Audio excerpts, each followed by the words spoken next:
All right, well, this 2005 Envoy has a bit of a rough idle, so we're trying to figure it out. In the last video, we removed this intake air temperature sensor and cleaned that out, and it did nothing. So now I'm moving on to the throttle body, which includes the throttle position sensor. But first, I need to remove all this.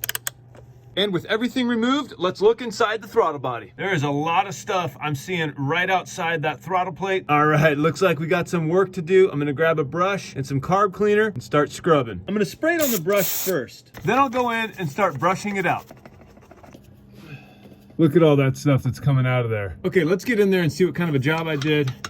All right, it looks much, much cleaner in there. You can see that lip right there that had so much built up gunk on it is now spotless. And with everything back together, we'll give it a start. And as luck would have it, that did absolutely nothing as well. Just like the last video, this video was completely meaningless. Thanks for watching.